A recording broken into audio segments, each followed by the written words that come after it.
मैं सुबुही जी और सुनील जी और आनंद जी के पास पहले जाऊंगी, एक एक कमेंट उनसे लेती हूँ। मुझे ये बताइए सुबुही, आप बताइए, ये जो पूरा विवाद खड़ा हो गया अब इसके बाद अगर ये कहा जा रहा है, देखिए बड़ा आज ये जो पूरी डिबेट हमने की इस वजह से भी क्योंकि आज हिजाब पर एक फैसला आया इलाहाबाद हाईकोर्ट का। उस फैसले में कहा गया कि इस्लाम का अनिवार्य हिस्सा नहीं है। अब आप ये बताइए, बतौर एक आप अपने आप को सनातनी मुसलमान कहती हैं, मुझे एक बात बताइए, एक मुसलमान महिला के नाते जब ये बात कही जाती है कि हिजाब is not part of the religion, मतलब धर्म का हिस्सा नहीं है, लेकिन लोग उसको जस्टिफाई करते हैं, तो क्या ये महिला के ऊपर थोपने वाली सोच नहीं है? मुझे लगता है वो किसी भी धर्म में हो, महिला पर सोच अगर थोपी जा रही तो उस पर सवाल उठेगा। तो यही बात हो रही है कि क्या सब सवालों के दायरे में नहीं है, सिर्फ एक ही धर्म पर सवाल उठाए जाएंगे क्या? जी जी जी, सुचरिता जी बहुत अच्छा आपने सवाल पूछा है, और स्पेशली जो आपने कंपैरिजन किया है वो आज बहुत जरूरी है। ये तो एक एस्टैब्लिश्ड फैक्ट है कि हिजाब is not an essential part of Islam. ये कोर्ट्स भी तय कर चुकी हैं और ये इस्लामिक स्कॉलर्स भी कई बार इस चीज को क्लियर कर चुके हैं कि हिजाब, बुर्का, नकाब का इस्लाम से कोई लेना देना नहीं है। इनफैक्ट इस्लाम में मुसलमान पुरुष को कहा गया है कि अपनी आंखों को नीचे करिए, लोअर योर गेज, और रिस्पेक्टफुली सामने वाली महिला को देखिए। मैंने हमेशा एज अ वुमन ये स्टैंड मेंटेन किया है, आप भी जानती हैं कि जैसे अपने शरीर को कवर करना किसी का अधिकार है, ऐसे ही अगर कोई लड़की बिकनी भी पहनना चाहती है तो वो भी उसका अधिकार है। जब आप उसके ऊपर थोपते हैं मजहब का नाम लेकर, जब आप उसको मैनिपुलेट करके, गैसलाइटिंग करके ये झूठ बोलते हैं कि नहीं अगर तुम हिजाब करोगी तो ही तुम अच्छी मुसलमान हो, वहां पर वो एक अपराध हो जाता है। और जो देश के नेता होते हैं उनसे हम लोगों की एज अ कम्युनिटी, मुसलमान एक बहुत बड़ी आबादी है भारत के अंदर, और उसकी जो मुस्लिम बेटियां हैं उनकी आवाज बन के मैं आज इस चैनल के माध्यम से कहना चाहती हूँ कि हम लोगों के भी सवाल हैं, हम लोग भी आपसे एक स्वतंत्रता चाहते हैं, हम लोग भी आपसे एक प्रोटेक्शन चाहते हैं, women and child development, women and child protection. क्या सिर्फ भारत में दूसरे मजहब की बच्चियों के लिए, मुसलमान बच्चियों के लिए नहीं है? राहुल गांधी जी से मैं पूछना चाहती हूँ, विंग कमांडर अनुमा आचार्य जी कह रही थी कि इस्लाम में अगर मुसलमान महिलाओं के साथ कुछ गलत होता है तो आप हमें बताइए, हम उसके खिलाफ आवाज उठाएंगे। अगर आप उनको स्क्रीन पे लाएं, मैं उनको कुछ एग्जांपल्स देना चाहती हूँ। देखिए सबसे पहला एग्जांपल, हम लोग तेलंगाना गए, वहां पर बूढ़े बूढ़े शेख आके, 80-80 साल के बूढ़े शेख आकर 12-12 साल की मुसलमान बच्चियों के साथ निकाह करते हैं शरिया एप्लीकेशन एक्ट के नाम पर। क्या आप लोग उस शरिया एप्लीकेशन एक्ट को खत्म करने के लिए हमारा साथ देंगे? क्या आप लोग कॉमन सिविल लॉ को लाने में हमारा साथ देंगे? ये चाइल्ड मैरिज एक्ट का भी वायलेशन है, ये पॉक्सो एक्ट का भी वायलेशन है, ये छोटी छोटी बच्चियों के साथ रेप है in the name of nikah, and it is happening in our country. कौन सा नेता मुसलमान बेटियों का साथ दे रहा है? Smash the patriarchy. ये सुनने में बहुत अच्छा लगता है अनुमा जी, लेकिन जब बात आती है नेताओं की, जब हम मुस्लिम बेटियां कहती हैं कि कॉमन सिविल लॉ ले आइए जी, पर्सनल लॉ के नाम पर मुस्लिम बेटियों के साथ अपराध हो रहे हैं, क्राइम्स हो रहे हैं, उनको बचा लीजिए, तब कोई साथ नहीं देता है, तब सबके मुंह में दही जम जाता है।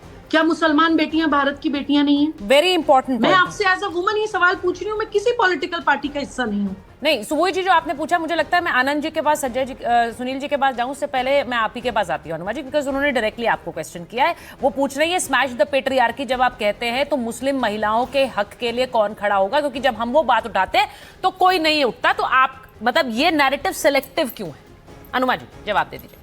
मेरा ये कहना है कि केंद्र सरकार तो आपकी है ना, अभी ये कह रही थी हमारा साथ देंगी और कह रही थी कि बीजेपी की नहीं है, तो मैं कह रही हूँ साथ तो आपका देंगे जब सरकार आपकी है। आप शरिया खत्म करने की बात करेंगे, अगर आप मेजोरिटी में करते हैं। सुनिए, मैंने आपके बीच में नहीं बोला ना, शांत रहेंगी, मतलब नहीं। नागरिक की होती है सरकार, आपकी या मेरी नहीं होती है। हर नागरिक को सरकार से सवाल पूछने का अधिकार होता है, और सरकार भारत के 140 करोड़ नागरिकों की होती है। ये चलेगा नहीं, मेरी नहीं होती है सरकार। ठीक है अनुमा जी आप बोलिए। नहीं, ऐसे नहीं चलेगा। नहीं, वो क्वेश्चन कर रही है, उन्होंने आपने एक बात बोली, उन्होंने एक इंटरजेक्शन किया नहीं है, लेकिन इंटरजेक्शन किया है। हाँ बोलिए, आप बोलिए। अब मैं आपसे ये कह रही हूँ, मुझे अच्छा लगता है जब पूरी सरकार के सारे मंत्री ये राहुल गांधी जी की पिच पर खेलना शुरू कर देते हैं। मैं याद दिलाना चाहती हूँ, एक तो आज तक बीजेपी में एक भी राष्ट्रीय अध्यक्ष महिला नहीं बनी। दूसरी चीज, प्रधानमंत्री नरेंद्र मोदी को उस महिला से सबसे ज्यादा प्रॉब्लम थी और उनको उन्होंने एक विभाग दिया, लेकिन बिल्कुल पंगु बना के, केवल मेडिकल सर्टिफिकेशन। मेरे विदिशा लोकसभा की सांसद थी सुषमा स्वराज। तो हमें दिखता है कि भारतीय जनता पार्टी जो भी ऐसी महिला होती है जो मुखर होती है, जो बोल सकती है, उसे शांत कर सकते हैं। वो लोग सिर्फ जो कठपुतली की तरह टर्र टर्र टर्र करके केवल सरकार की बीजेपी की लाइन लेते हैं, वो उनको आगे करते हैं। इसीलिए आपकी अगर 70 महिलाएं भी, 80 महिलाएं भी, 100 महिलाएं भी हैं, कहां बोलती हैं वो बलात्कार के खिलाफ? कहां बोलती हैं जब एनसीआरबी का डेटा आता है और ये पता चलता है कि उत्तर प्रदेश में, मध्य प्रदेश में, राजस्थान में हमारी कम से कम सरकार थी तो एक बात थी कि ये कहा गया था उस समय मुख्यमंत्री अशोक गहलोत थे कि अगर महिला थाने में आएगी, बात सही हो या गलत, अगर वो रिपोर्ट लिखाने आएगी तो रिपोर्ट लिखना है। उसके कारण अपराधों की संख्या ज्यादा दिखी थी, लेकिन महिलाओं को न्याय मिला था, उन्हें हक था एफआईआर लिखवाने का। अनुमा जी देखिए, एक सवाल अनुमा जी ये बड़ा इंपॉर्टेंट है। आपने कहा इनकी तो कोई महिला अध्यक्ष नहीं रही। मुझे तो अच्छा लगता है कि आपकी पार्टी को सोनिया जी ने लीड किया, प्रियंका गांधी जैसी नेत्री आपकी पार्टी में है, तो फिर तो इस पार्टी को खुलकर ट्रिपल तलाक के खिलाफ बोलना चाहिए था ना अनुमा जी। आप खड़े होते तो कितनी महिलाएं आपके पीछे खड़ी हो जाती मैम। और मैं सिर्फ ट्रिपल तलाक की बात नहीं कर रही हूं, मैं हर धर्म में कुरीति होती है उसके खिलाफ बोलने की बात कर रही हूं। जब ये सेलेक्टिव नैरेटिव की बात इसीलिए आती है क्योंकि ट्रिपल तलाक पर आप लोग क्यों चुप रहते हैं?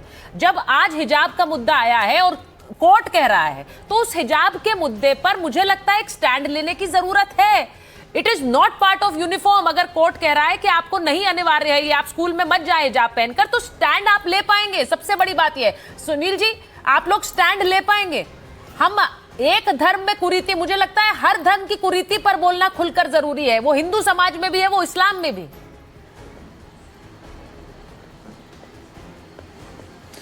सुचारता जी, मैं बहुत भरोसे के साथ और बड़े मन से मैं इस बात को कह सकता हूं जी कि हमारे देश में कोई भी कुरीति हो, किसी धर्म में हो, मजहब में हो, समाज में हो, जाति में हो, उसके खिलाफ आपको बोलना ही बोलना पड़ेगा। बिल्कुल। अगर आप कुरीतियों के खिलाफ नहीं बोलेंगे तो कैसे खत्म होगा? और आज बात हो रही है, एक तरफ आप कह रहे हैं मनुस्मृति है, एक तरफ संविधान है। तो मुझको तो केवल ये आपके कार्यक्रम के माध्यम से मैं केवल एक ही अपील कर सकता हूं देश से जी, कि इस झगड़े में पड़िए ही नहीं, क्योंकि ये देश, समाज, हम आप सब लोग, हमारी आपकी सरकारें, ये संविधान से चलेगा, मनुस्मृति से कुछ नहीं चलना। बिल्कुल। उस विवाद में पड़ना ही नहीं। विवाद तो यह है कि क्या आरएसएस और भारतीय जनता पार्टी बाबा साहब के दिए गए संविधान को कहीं कमजोर करना चाहती है? पर सुनील जी, ये क्या किसने कहा कि मनुस्मृति से चलेगा देश? सामाजिक, आर्थिक तो और और राजनीतिक रूप पर जो पिछड़ गए हैं, उनके हक अधिकार को छीनने की बात हो रही है? हाँ जी, मैं कह रही हूँ, ये कोई कह रहा है कि मनुस्मृति से देश चलेगा? ये किसी ने कहा है? मैं सुन नहीं पाया आपने। ये तो कोई नहीं कह रहा है, देश तो संविधान से ही चलेगा। मैं ये नहीं कह रहा हूं, मैं तो ये कह रहा हूं सुचारता जी, उस चक्कर में पड़ना नहीं, उधर जाना ही नहीं। उधर आपको जाना ही क्यों? फिर मंच से राहुल जी कर रहे हैं और जब देश संविधान से चला तो संविधान पे बात हो। वो कह रहे हैं कि देखिए कैसे इसमें महिलाओं को दबाया गया, इसमें ये सिखाता है कि महिला अपने अधिकार के लिए ही खड़ी ना हो, वो ये बताना चाह रहे हैं। और वो जब ये बात करते हैं तो पलट कर काउंटर आता है कि आप ये देखते हैं लेकिन आप ट्रिपल तलाक पर कभी नहीं बोलते, आप हिजाब पर कभी नहीं बोलते।